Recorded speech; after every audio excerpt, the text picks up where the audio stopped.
Good day, friends. This is Martin Comtois. And I am Alan Churchill. And we are doing the Healer and the Dreamer, Astrology for New Age, the Astrology of the Great Reset, the Age of Aquarius. Yeah, so this is part 2 of the series. And if you haven't watched part 1 yet, just head back to the previous video in the playlist. With the introduction of what this series is about, where we start to touch on the movements of the planets through what we're referring to as the Great Reset.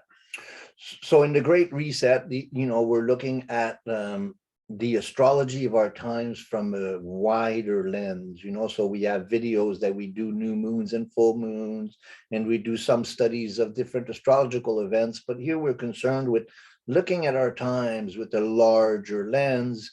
And so today we're going to start with some quotes from Jung, and we're going to talk about the Age of Aquarius and what that means for us, and what Jung was the first one to talk about the Age of Aquarius, and he started talking about that in the 1940s or so, so he had quite a bit of understanding of that. How do you what's your experience with this discussion on the Age of Aquarius? Are folks really? Yeah, well, I think there's a lot of different opinions floating around as to when that shift is. There's a lot of discussion about, is it when Pluto moves into the sign of Aquarius, or is there a specific date? But it seems that it's an age, right? So there's no specific, it doesn't seem that you can really pinpoint a specific time when we are in the Age of Aquarius, but it certainly feels that the energies are shifting towards that based on what is going on with the planets and Pluto going into Aquarius.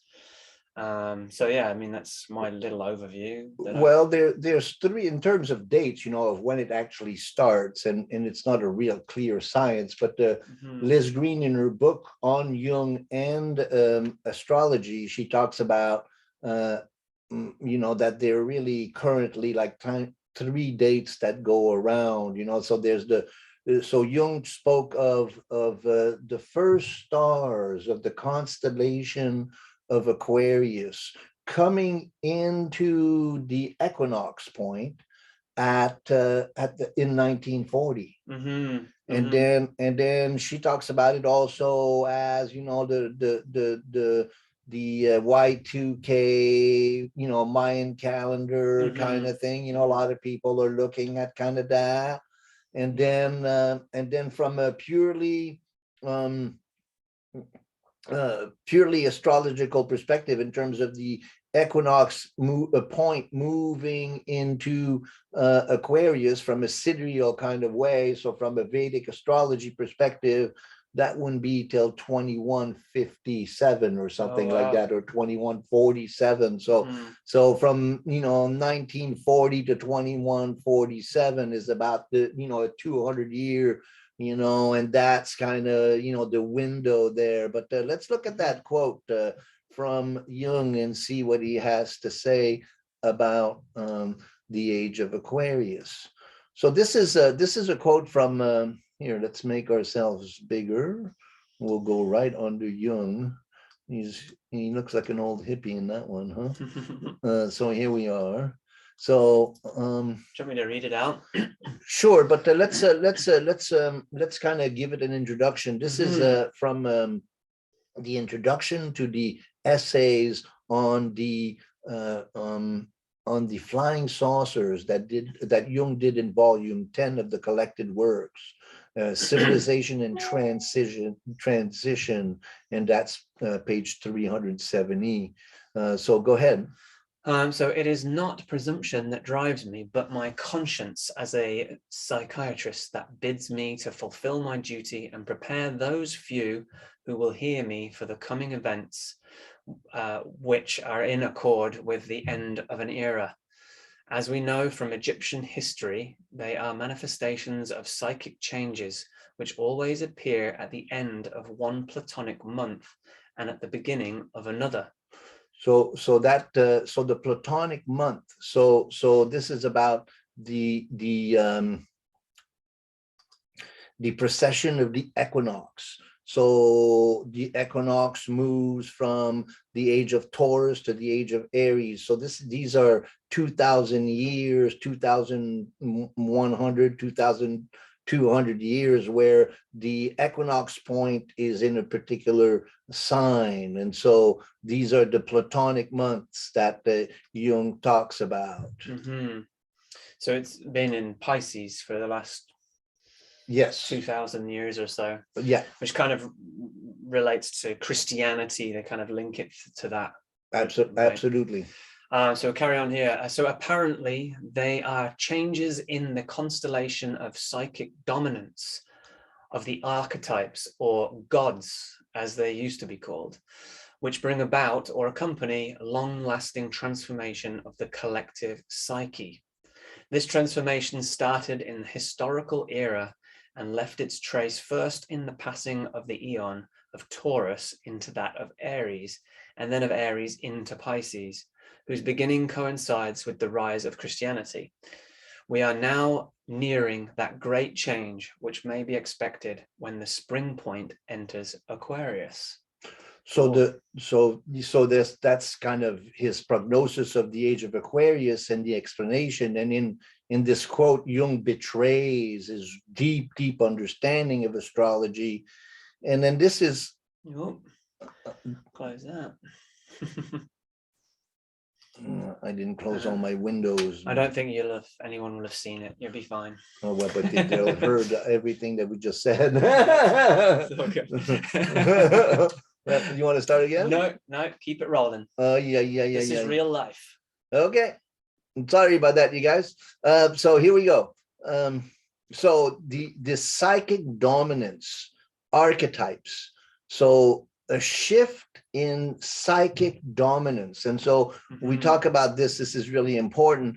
The psychic dominance, the archetypes, they shift definitions as time goes between different ages. So he talks about how the archetypal dominance shifted from the age of Aries to the age of Pisces, and he talks about what happened with the age of with the beginning of Christianity. And in his book Eon, and also in his answer to Job, Jung talks about the deep meaning of that shift.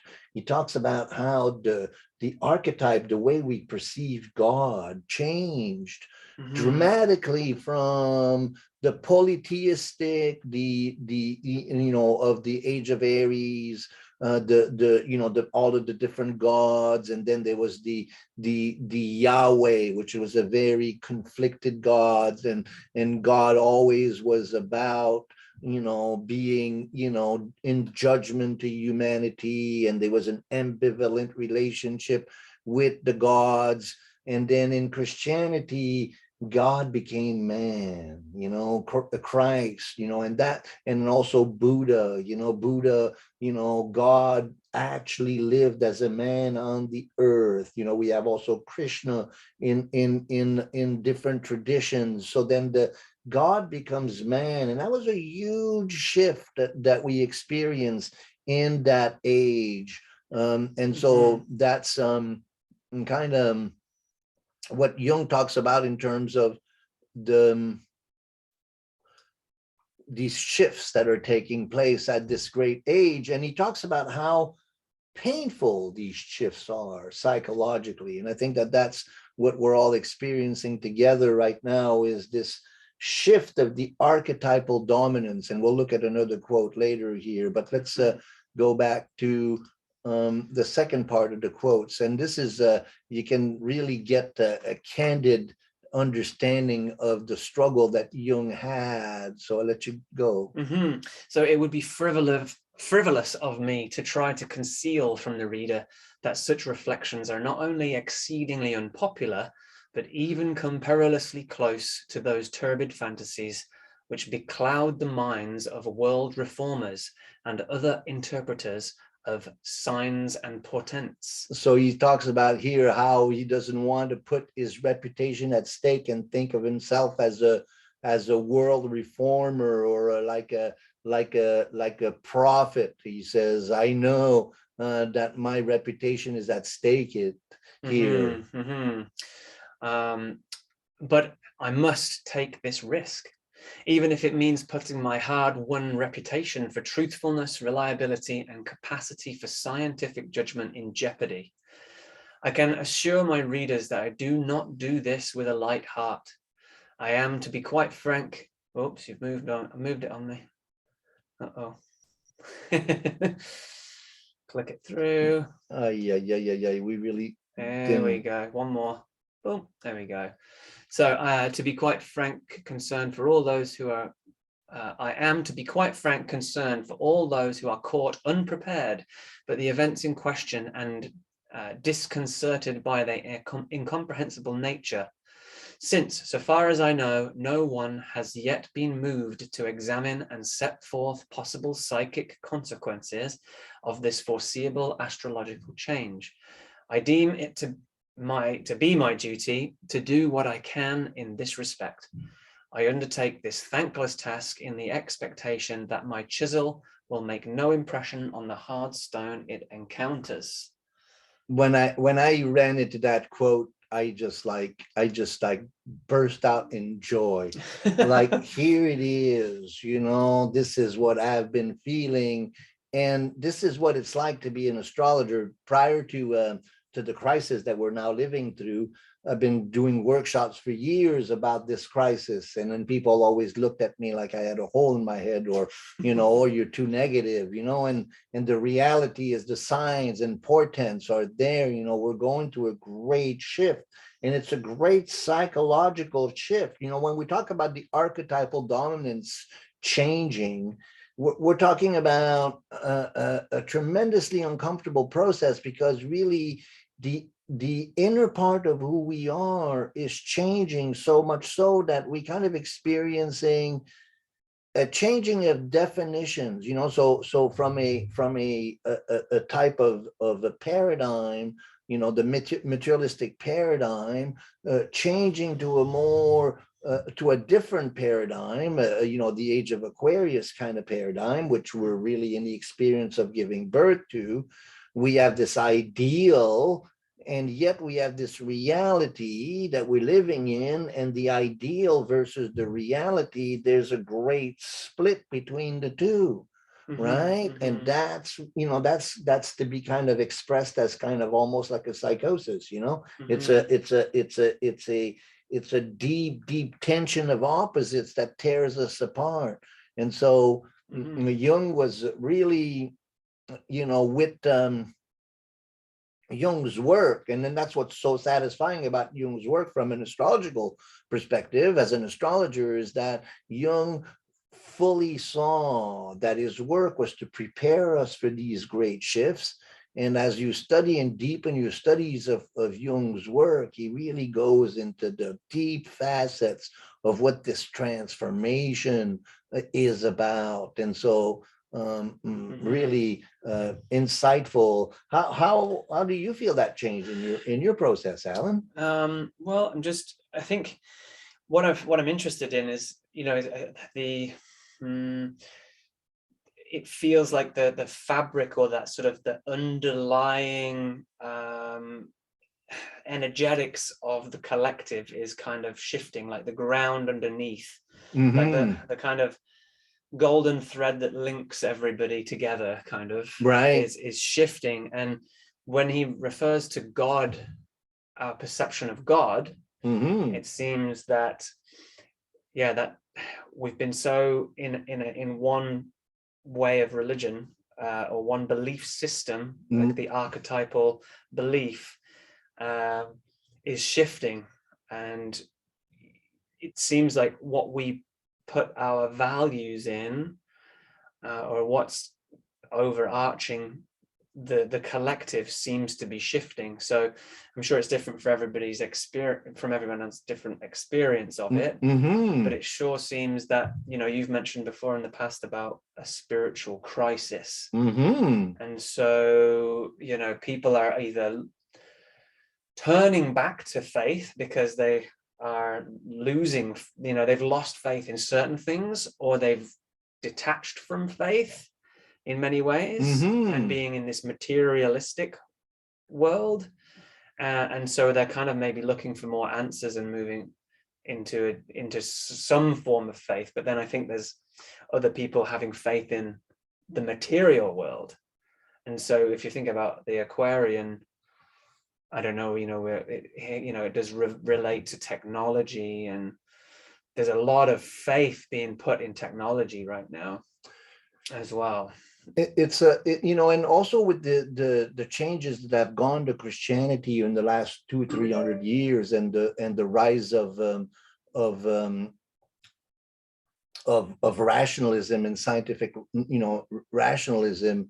It's like now, and Jung describes that. He says that people are after a real experience of the divine. It's almost like Gnosticism. Gnosticism was about a one-to-one experience with God, and then the Gnostics talked about the anthropos, or the inner God that is both masculine and feminine. You know, so you see in this day and age, we're wanting an experience of the divine that is hermaphroditic, that considers the syzygy, both the masculine and the feminine sacredness of the soul. And that more and more the experience of God has to be kind of a scientific experience. I have to feel it myself. Just that you tell me about it is not enough. And that's what Jung's work is. And the dream analysis, you know, the dream analysis actually leads you to an experience of God within, and engages in a communication, you know. So Jung's techniques was about how do you scientifically experience God in your own practice. Right. And that's kind of the big shift that's going on, you know. And if you don't have that experience, then the times can be so confusing. So interesting. Yeah, because if you think of Aquarius and Uranus being the planet that rules Aquarius, Uranus being about individuality and sort of standing up against, or at least, you know, how you relate with community and in groups. So it's about finding your own voice in a way. And if we're talking about that in a religious way or a spiritual way, it is, and scientific, you can experience that through meditation and through going inwards. You can experience that individual essence of spirit, right? So it almost seems like taking the power back from this external community imposed version of God into your own individual, what Jung called a creed. Right. Yeah. So from the creed into like an individual experience, and because you experience it yourself directly, what you kind of relates to what you're saying there with like your own scientific experience of it. So, you know, rather than just taking some church's word for this is what you must believe, and this is a controlling mechanism in a way through fear, it's now turning it inwards, you know. The great danger with that is that, you know, and in his essay, which the next quote we're going to share is from his essay, The Undiscovered Self.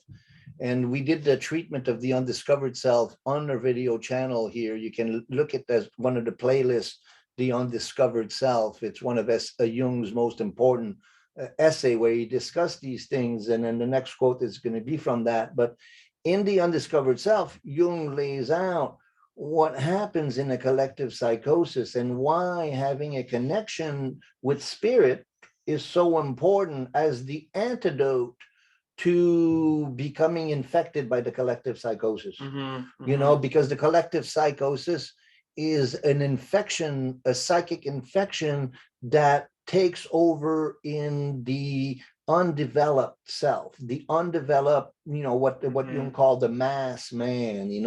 We're all carbon copies of each other, and that collective psychosis gets spread, through media and through everything, so that everybody kind of has the same kind of insanity, and so then that is in that essay is really, really important in understanding how that process takes place. Yeah, I think, interestingly, talking about that made me think about the currently we're seeing this like separatist, like everybody being separated out, and this sort of like me and them, kind of my opinions are better than that person's opinions, and then this canceling culture, and that seems to be like an unhealthy expression of that individual. It's like me against the world, I'm right, everyone's wrong. That seems to be like a more egoic experience of that individual rather than like connected to spirit. And do you know what I mean? Does that make sense? That makes complete sense. Yeah. As you were talking about that, we're talking about, okay, so the Age of Aquarius. The Age of Aquarius is an ideal, it's ruled by Saturn and Uranus, and it's about this concept, it's an air sign, so it's an idea of the ideal man, the ideal society. It's an ideology, first and foremost, about how we could be living together in harmony.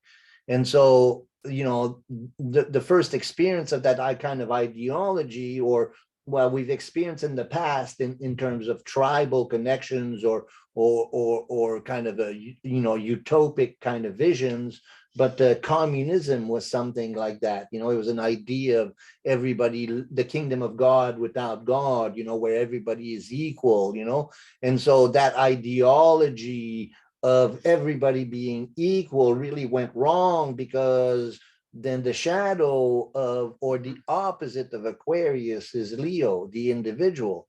So then in looking at the Age of Aquarius, we also have to be balanced by a healthy respect for the individual, Leo. And so then to understand this correlation and this paradoxical nature of Leo, the individual, versus Aquarius, the community, and a community that doesn't respect the individual needs and rights, is a tyranny or dictatorship.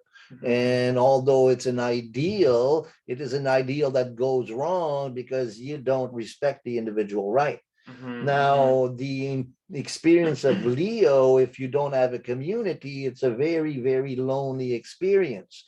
So then the two really balance each other. And I think that part of this integrating of this Age of Aquarius is to learn to respect the individual, and to be and to have a bunch of individual living in harmony with each other, which is the ideal of Aquarius. Of course, that's not so easy to do.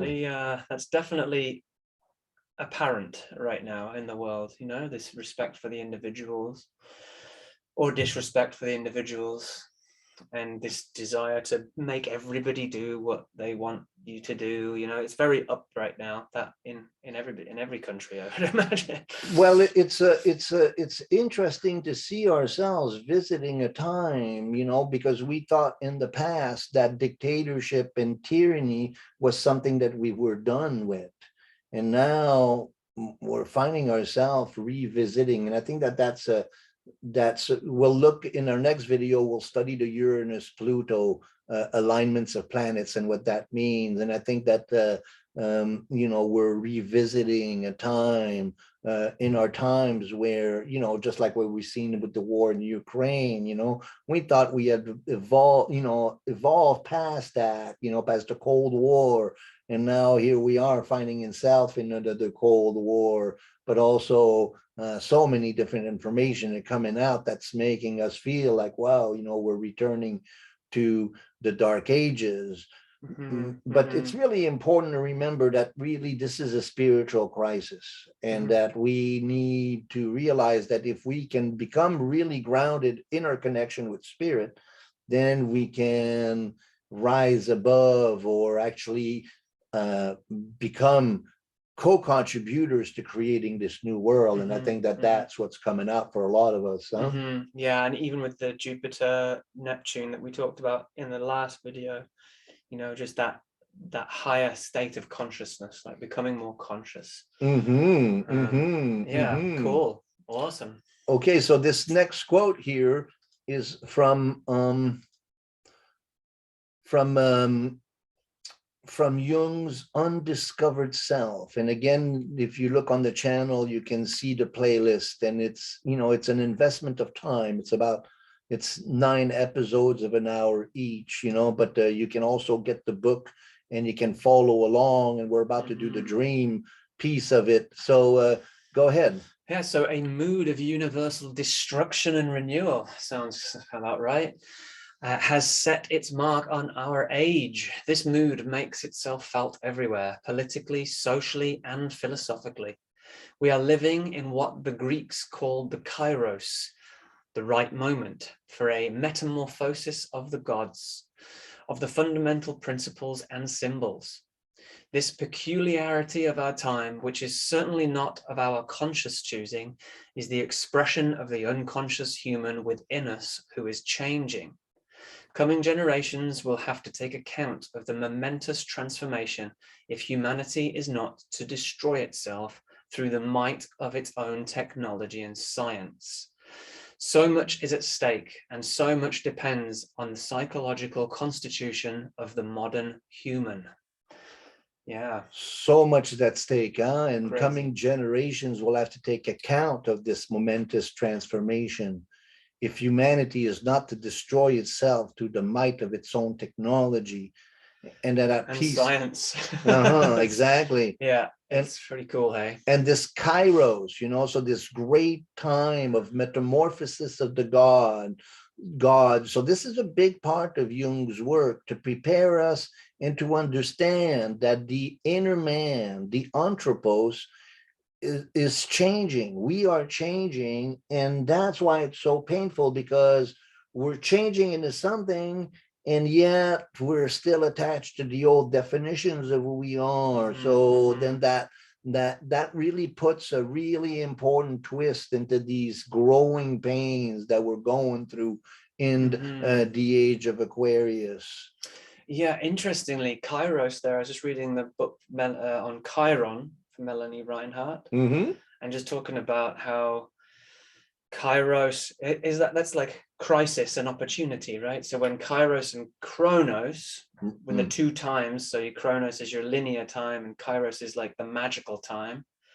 So when those 2 things align, it's an opportunity and a crisis at the same time. And she was talking about how to use those passages of Chiron to heal and to create this opportunity out of crisis.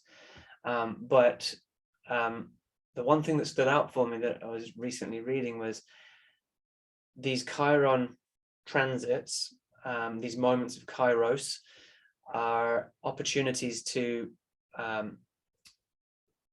twist how we look at things. So instead of being against something, being for something. So she gives an example in the book of doing your actions, like being active in the world, as, say, for instance, you're for health, so you do things that are for health rather than against illness. So it was really interesting, just with the times that we're going through right now, and so seizing those opportunities to aim for what you're actually for, and rather than what you're against, and trying to twist that perception, which is really cool, I think. And that's what we're talking about. Yeah, it's just actually changing the way we're programming. That's what I'm finding in a lot of people's charts right now, and in their dreams, is that they can't go on living the way they've been living. It's just not working anymore, but they don't know how to change, or they do. many of us have spent our whole lives preparing ourselves for these changes, and what hasn't been integrated yet. It's really time for us to really show up to a greater octave of integrity into who we are. And so in that, there's a great gift. And yeah, changing the definition. I talk a lot about changing the definition of your life story, you know, rewriting the story. And that, you know, that's kind of what we find ourselves, you know, at this day and age, to try to rewrite the outcome, because we could easily slide back into old patterns, but those patterns are not working for us anymore, are they? No, it's obvious. It's starting to become obvious anyway. And that whole process is terrifying, and it's very, very difficult. And it's tantamount to a psychosis. You know, we were talking about, you know, why are people resisting so much the, you know, the dissolution of the old narrative? You know, we see, you know, really it's because the whole pattern, the whole castle of cards, the whole deck of cards, you know, the little castle made out of cards. If I allow myself to question it and to think that it's not working, then the whole castle of cards comes down. Everything that I've defined my life according to is no longer valid. And so then that really explains the fierce denial of, you know, refusing to see that times are changing, and we need to change our definition, and we need to change the way we live, and that the stories we hear, you know, we call them lies, but you know, Jung says something really beautiful. He says that there's nothing so powerful as a lie you believe in. And so from their perspective, they're not lying. They're just so attached to a truth that's dying that they don't see that it doesn't make any sense what they're saying. And so it's not really a lie in itself. It is a wishful thinking that I want things to remain the way they are. And that's terrifying for most of us. And so we have to have a lot of compassion for ourselves, first of all, in that process, but for others also, and provide a definition and a different story that people can grasp onto. And as they can grasp to another alternative reality that we're being asked to change, then they will make the steps that they need to make those changes. I think it's about being flexible and adaptable, right? Like the human race has succeeded because of its adaptability. Right? And compassion and community and you know, all these ideals that we have, you know, we have evolved, you know, over many thousands of years. And so I think that it's now time to just you know, show that evolution in each and every one of us, and to actually do the work to become the ideal person, to become ideal in character. You know, that was a lot of the Christian ideal, you know, be kind to your neighbor, don't lie, don't, you know, all of these rules that Christianity, they're basically moral standards. And then you can see nowadays there's no more morality. And that's a great danger of too much left leaning. You know, we don't really see that there's any kind of order except what the state orders, and that's very dangerous. And so we're all moving back to more of a spiritualistic. It's interesting to see this movement back towards the right, and what that's going to do. Fascinating times we're living through, huh? Oh, yeah. For sure. Yeah, there's a lot. It's good to have the tool of astrology to help you sort of make some sense of it too, I find. Yeah. So today we talked about the Age of Aquarius and Jung's contribution in helping us. So that's a really wide lens. In our next video, we'll we'll sharpen our perspective a little more, and we'll give you a study of the Uranus Pluto and the Uranus Neptune conjunctions, which will be fascinating. And as we go along with this video series, you can join us in this study, and you can also watch 2022 Deuces Are Wild, which is a 2-hour lecture on everything that we are talking about in these videos. Yeah, if you have any questions, make sure to drop them in the comments.